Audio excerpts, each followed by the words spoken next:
আজকে আমরা আলোচনা করব টু ডু ভার্বের ফর্মগুলোকে নিয়ে, যেটা আমরা হরহামেশা আমাদের বাক্যগুলোকে ব্যবহার করে থাকি, কিন্তু আমরা কনফিউজড হয়ে যাই প্রেজেন্ট টেন্সে কোনটা ব্যবহার করব, পাস্টে কোনটা ব্যবহার করব, অথবা প্রেজেন্ট পার্টিসিপলে কোনটা ব্যবহার করব, পাস্ট পার্টিসিপলে কোনটা ব্যবহার করব, এই বিষয়গুলোতে। আশা করি আজকে টু ডু ভার্বটা নিয়ে যদি আমরা পুরো ক্লাসটাকে মনোযোগ সহকারে শুনি, বিষয়গুলো আমাদের ক্লিয়ার হয়ে যাবে। প্রথমে আসা যাক, টু ডু ভার্ব মূলত কি? আমরা কি জানি যে অক্সিলারি ভার্ব হচ্ছে মূলত দু প্রকার, একটা হচ্ছে প্রাইমারি অক্সিলারি এবং অ্যানাদার ওয়ান হচ্ছে মডাল অক্সিলারি। প্রাইমারি অক্সিলারিকে আমরা আবার তিনটা ভাগে ভাগ করে থাকি, টু বি, টু ডু এবং টু হ্যাভ। এই টু ডু ভার্বের মধ্যে আমরা মূলত পেয়ে থাকি ডু, ডাজ, ডিডকে, যে তিনটিকে আমরা সবচেয়ে বেশি বাক্যতে ব্যবহার করে থাকি। কিন্তু এই টু ডু ভার্বটি রয়েছে মোট 5টি ফর্ম। তাহলে সেই 5টি ফর্ম কারা কারা? সেই 5টি ফর্ম হচ্ছে ডু, ডাজ, ডিড, ডুইং এবং ডান। এবার আসা যাক এদের মাঝে, এই যে আমি ডু, ডাজ, ডিড, ডুইং, ডানের কথা বললাম, এরা কে কখন ব্যবহৃত হয়ে থাকে সেই সকল প্রসঙ্গে। আমি যদি বোর্ডের দিকে তাকাই তাহলে আমি এখানে লিখেছি ডু এবং ডাজ, এই দুটো কোন টেন্সের বেলায় বসে থাকে? প্রেজেন্ট টেন্সের বেলায়।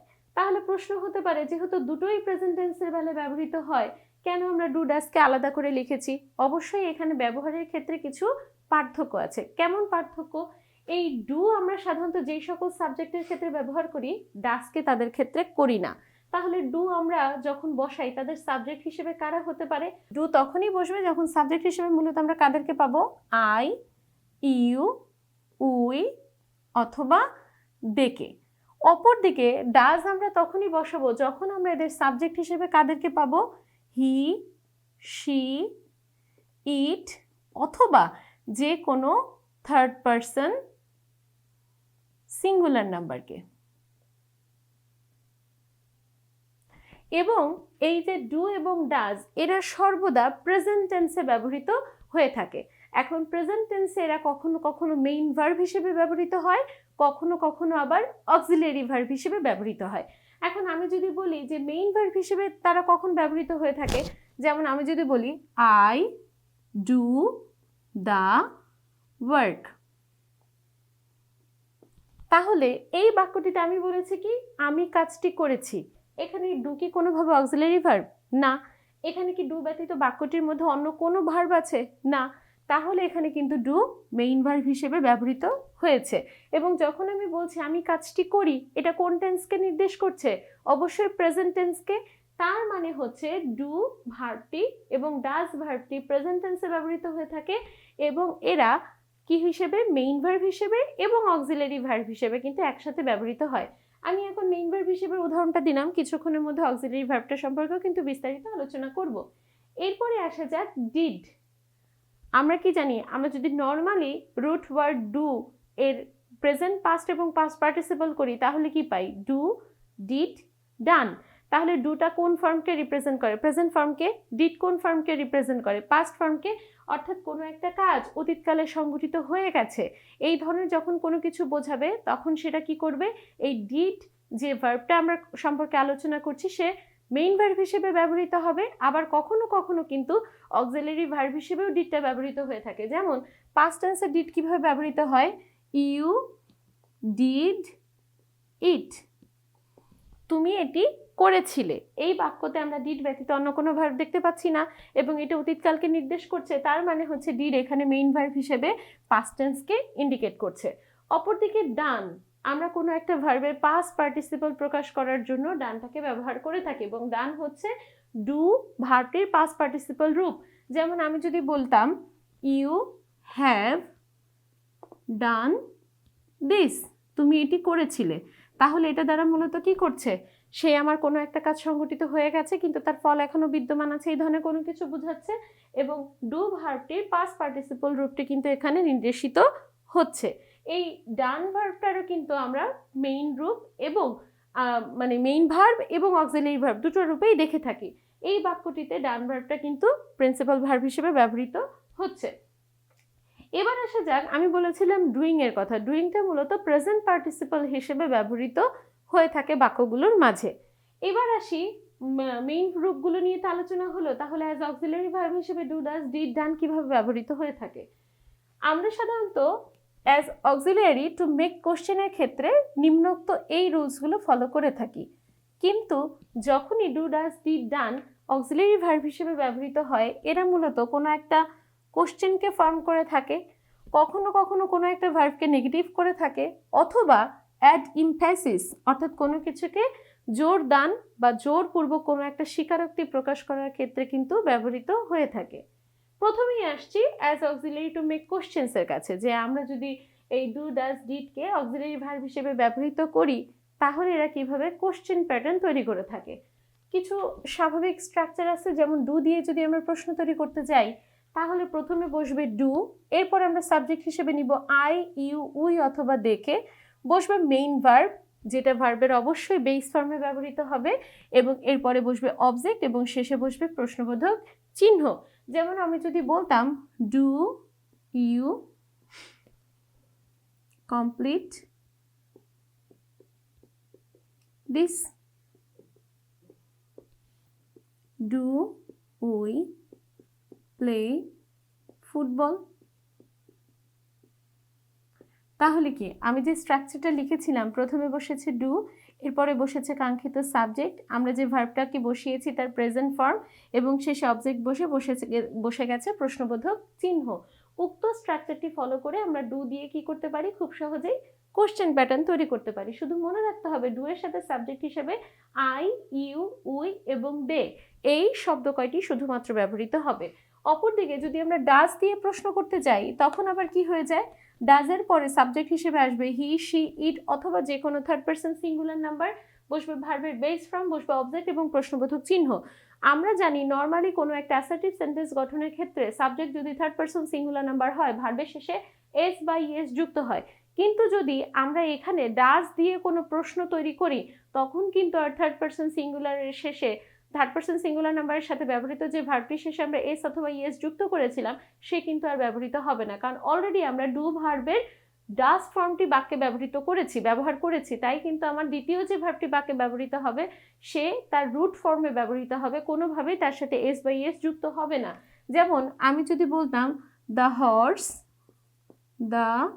হর্স রানস ফাস্ট, ঘোড়াটি দ্রুত দৌড়ায়, এখানে আমরা থার্ড পারসন সিঙ্গুলার নাম্বার হিসেবে সাবজেক্টকে পাচ্ছি এবং তাই এরপরে যে ভার্বটা বসিয়েছি তার সাথে কি যুক্ত হয়েছে, এস।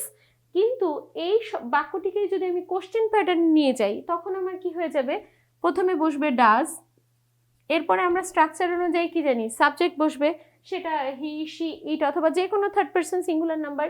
তাহলে আমার এখানে কি ছিল, দ্য হর্স, তাহলে ডাজ দ্য হর্স। আমি কিছুক্ষণ আগে কি বলেছিলাম, যেহেতু আমরা ডু ভার্বের ডাজ ফর্মটি এখানে ব্যবহার করছি, আমরা অ্যানাদার যে ভার্বটা বাক্যে ব্যবহার করব তার কিন্তু এস বা ইএসটাকে এখানে আর ব্যবহার করব না, আমরা ভার্বের বেস ফর্মটাকে ব্যবহার করব। তাহলে does the horse run fast, যেহেতু প্রশ্নবোধক বাক্য শেষে একটা বসে যাবে কি, প্রশ্নবোধক চিহ্ন। অপরদিকে যদি আমরা কখনো অতীতকালে সংগঠিত হয়েছে এমন কোনো বিষয় সম্পর্কে প্রশ্ন করতে চাই তাহলে অ্যাজ অক্সিলিয়ারি ভার্ব আমার এখানে আনতে হবে কি, ডিড। যদি ডিড বসাই এরপরে সাধারণত সাবজেক্ট হিসেবে আমার যে কোনো কিছুই বসতে পারে, অর্থাৎ যে কোনো পার্সনই আমার এখানে ব্যবহার হতে পারে, এবং এরপরেও যে আমরা অ্যানাদার ভার্বটা ব্যবহার করব সেও কিন্তু মেইন রূপেই ব্যবহৃত হবে, অর্থাৎ সিম্পল রূপ অথবা রুট ওয়ার্ড হিসেবে এখানে বসবে এবং এরপরে বসবে অবজেক্ট এবং প্রশ্নবোধক চিহ্ন। যেমন আমি যদি বলি মিতু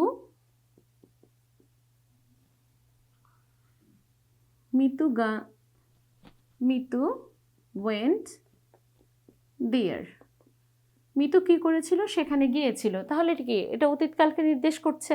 এখন এই বাক্যটাকেই যদি আমি প্রশ্নবোধক করতে চাই, আমি তো দেখতে পাচ্ছি বাক্যটার মাঝে আমার কোনো অক্সিলারি ভার্ব নেই, যেহেতু এটা অতীতকালে সংঘটিত হয়েছিল তাই প্রশ্ন করার জন্য আমাকে প্রথমে নিয়ে আসতে হবে কি, ডিড। সাবজেক্ট হিসেবে আসবে কি, মিতু। আমরা কি জানি, যেহেতু আমরা বাক্যটার মাঝে ভার্বের যে পাস্ট ফর্মটা, ডু ভার্বের যে পাস্ট ফর্মটা ডিড সেটা বসিয়ে ফেলেছি, অ্যানাদার যে ভার্বটা বসবে সে কিন্তু আর পাস্ট টেন্সে বসবে না, সে বসবে কোন টেন্সে, একদম সিম্পল টেন্সে। তাহলে আমার ওয়েন্টের সিম্পল ফর্মটা কি ছিল, গো, তাহলে ডিড মিতু গো দেয়ার, বাক্যটি শেষ হবে একটা প্রশ্নবোধক চিহ্ন দিয়ে।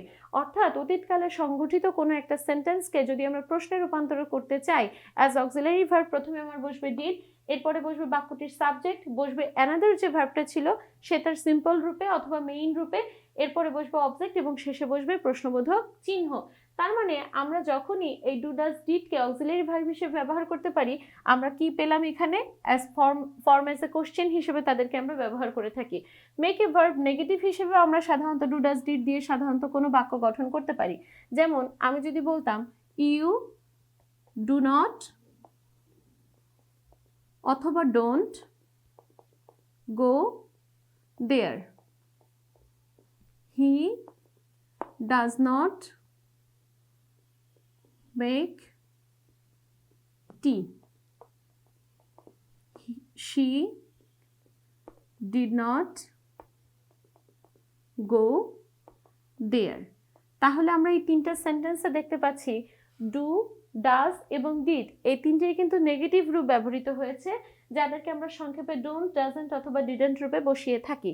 এখন যদি আমরা কখনো ভার্বকে নেগেটিভ করতে চাই বা কোনো একটা সেন্টেন্সকে নেগেটিভ আকারে প্রকাশ করতে চাই, তখন আমরা স্ট্রাকচারটা হয়ে থাকে কি নর্মালি সাবজেক্ট, এরপরে ডু নট অথবা ডাজন্ট অথবা ডিডন্ট, যেই সাবজেক্টটা আমরা বসাবো সেই অনুযায়ী ডু নট অথবা ডাজন্ট অথবা ডিডন্ট বসবে। এরপরে আমরা যে অ্যানাদার ভার্বটি বসাবো সে তার বেয়ার রূপে বসে যাবে, অর্থাৎ সিম্পল রূপে বসে যাবে বা মেইন ফর্মে বসে যাবে, এবং শেষে বসবে অবজেক্ট অথবা কমপ্লিমেন্ট। যেমন আমি প্রথম বাক্যতে বলেছিলাম ইউ ডোন্ট গো দেয়ার, তুমি সেখানে যাও না, তাহলে এই সেন্টেন্সটার মধ্যে ইউ হচ্ছে সাবজেক্ট, আমার এখানে অক্সিলারি ভার্ব হিসেবে এসেছে ডোন্ট, এবং এরপরে বসেছে ভার্বের বেস ফর্ম, শেষে বসেছে অবজেক্ট। সেকেন্ড সেন্টেন্সটার বেলায়ও প্রথমে বসেছে সাবজেক্ট, অক্সিলারি ভার্ব হিসেবে এসেছে ডাজন্ট, কারণ সাবজেক্ট হিসেবে আমরা এখানে থার্ড পারসন সিঙ্গুলার নাম্বারকে ব্যবহার করেছিলাম। এরপরে বসেছে অ্যানাদার ভার্বের বেস ফর্ম, বসেছে অবজেক্ট এবং শেষে ফুল স্টপ। থার্ড সেন্টেন্সটার বেলায়ও আমরা দেখতে পাচ্ছি বসেছে থার্ড পারসন সিঙ্গুলার নাম্বার, যেহেতু অতীতকালে কোনো সংগঠিত বাক্যকে আমরা নেগেটিভ করছি তাই বসে গেছে ডিডন্ট অ্যাজ অক্সিলারি ভার্ব হিসেবে, অ্যানাদার ভার্বের বেস ফর্ম এবং শেষে বসেছে অবজেক্ট। তার মানে যদি কখনো এই do, does, did auxiliary verb হিসেবে ব্যবহৃত হয়, তখন কিন্তু সে নেগেটিভ বাক্য গঠনের ক্ষেত্রেও ভূমিকা পালন করে থাকে। এবার আসে যাক অ্যাড ইমফ্যাসিস, অর্থাৎ কোনো একটা বাক্যে জোর প্রদান করার জন্য সাধারণত কি করে থাকে, এই যে আমার ডু, ডাজ, ডিড এগুলো ব্যবহৃত হয়ে থাকে। যেমন আমি যদি বলতাম they do the task everyday, তার মানে কি সেই কাজটি প্রতিদিন করে, এই করার প্রতি জোর প্রদান করার জন্য আমরা কি বসিয়েছি, ডু ভার্বটাকে বসিয়েছি। তাহলে আমাদের মনে রাখতে হবে যে ডু ভার্বের যে পাঁচটি রূপ ডু, ডাজ, ডিড, ডুইং এবং ডান, এরা মূলত প্রিন্সিপাল ভার্ব হিসেবেও বসে থাকে এবং অক্সিলারি ভার্ব হিসেবেও বসে থাকে।